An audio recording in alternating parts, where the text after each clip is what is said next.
கோவையில் உலகத்தரம் வாய்ந்த விஜிஎம் பல்நோக்கு மருத்துவமனை மார்ச் 16ஆம் தேதி ஞாயிற்றுக்கிழமை சென்னை உயர்நீதிமன்ற நீதிபதி மற்றும் தமிழக அரசின் முதன்மை செயலாளர்கள் கலந்து கொண்டு துவக்கி வைக்க உள்ளனர். செரிமான நலத்துறை சிகிச்சையில் தனி முத்திரை பதித்த விஜிஎம் மருத்துவமனை இப்போது பல்துறை சிகிச்சைகளில் கால் பதிக்கிறது. கோவை மாநகரில் செயல்படும் தலைசிறந்த மருத்துவமனைகளில் ஒன்றான விஜிஎம் மருத்துவமனை இப்போது அதிநவீன செரிமான நலத்துறை சிகிச்சை வழங்குவதை தொடர்ந்து மேம்பட்ட வசதிகள் மற்றும் புதிய சிறப்புகளுடன் கூடிய பல்துறை சிகிச்சை வழங்கும் சிறப்பு மருத்துவமனையாக விரிவடைந்துள்ளது. இந்தியாவின் முன்னணி இரைப்பை குடல் நிபுணர்களில் ஒருவரான டாக்டர் விஜி மோகன் பிரசாத் அவர்களால் 2009இல் கோவை சிங்காநல்லூரில் 40 படுக்கைகள் கொண்ட மையமாக துவங்கப்பட்ட விஜிஎம் மருத்துவமனை இன்று 20 மருத்துவ சிறப்பு பிரிவுகளுடன் 150 படுக்கைகள் கொண்ட அதிநவீன மருத்துவமனையாக வளர்ந்துள்ளது. NABH என்னும் மருத்துவமனைகளுக்கான தேசிய அங்கீகார வாரியத்தின் அங்கீகாரத்தை தேசிய அளவில் பெற்ற முதல் செரிமான நலத்துறை சிகிச்சை மருத்துவமனை என்ற பெருமையும் 2 லட்சத்திற்கும் அதிகமான நோயாளிகளுக்கு வெற்றிகரமான சிகிச்சை வழங்கிய பெருமையும் இம்மருத்துவமனைக்கு உள்ளது.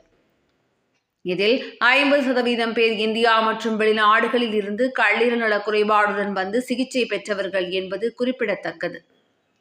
செரிமான நலத்துறை சிகிச்சையில் மக்களுக்கு மகத்தான மருத்துவ சேவைகளை 16 ஆண்டுகளாக வெற்றிகரமாக வழங்கியதை அடுத்து இப்போது விஜிஎம் மருத்துவமனை அதன் வளாகத்தில் 6 தளங்கள் கொண்ட கல்லீரல் மற்றும் சிறுநீரக சிகிச்சைகளுக்கான கட்டிடத்தை கட்டி அதில் சிறப்பான மருத்துவ சேவைகளை அறிமுகம் செய்ய உள்ளது. மருத்துவமனையின் விரிவாக்கம் குறித்த செய்தியாளர்கள் சந்திப்பு வெள்ளிக்கிழமை 14/3/2025 அன்று நடைபெற்றது.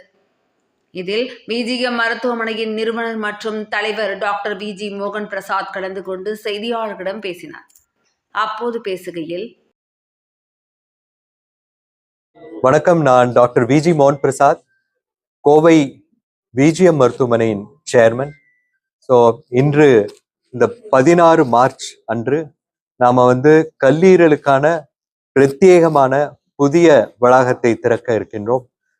கல்லீரல் மாற்று அறுவை சிகிச்சை, சிறுநீரக மாற்று அறுவை சிகிச்சை, அது மட்டுமல்லாமல் கார்டியக் கேத்தீட்ரைசேஷன், இன்டர்வென்ஷனல் ரேடியாலஜி, தனியா லிவர் ICU கூட ஒரு 30 படுக்கைகள் கொண்ட ஒரு புதிய வளாகத்தை உருவாக்கி இருக்கின்றோம்.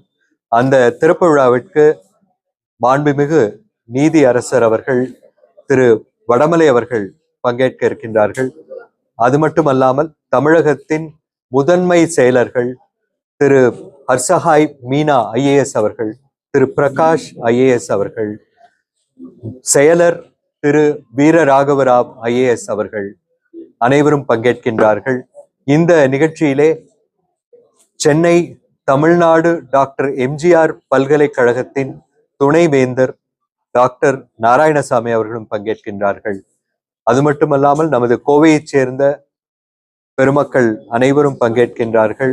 டாக்டர் பக்தவச்சலம் அவர்கள், டாக்டர் கிருஷ்ணராஜ் வானவராயர் அவர்கள், திரு கிருஷ்ணா ஸ்வீட்ஸ் கிருஷ்ணன் அவர்கள் மற்றும் டாக்டர் முருகநாதன் அவர்கள், டாக்டர் JK பெரியசாமி அவர்கள் அத்தனை பேரும் இந்த கட்டிட திறப்பு விழாவிலே பங்கேற்கின்றார்கள். இந்த விழாவினை சிறப்பிக்குமாறு உங்கள் அனைவரையும் அன்போடு வேண்டிக் கொள்ளுகின்றேன். கடந்த 16 ஆண்டுகளாக இரைப்பை குடல் கல்லீரல் மருத்துவ சேவையில் இயங்கி வந்த விஜிஎம் மருத்துவமனை இன்று ஒரு புதிய பரிமாணத்துடன் ஒரு புதுமையான நவீன கட்டடத்தில் மாடுலர் ஆபரேஷன் தியேட்டர்ஸோடு கூடிய liver and kidney transplant cath lab சென்டரை நாம உருவாக்கி இருக்கோம். மார்ச் 16ஆம் தேதி அது துவங்க இருக்கின்றது. நன்றி, வணக்கம்.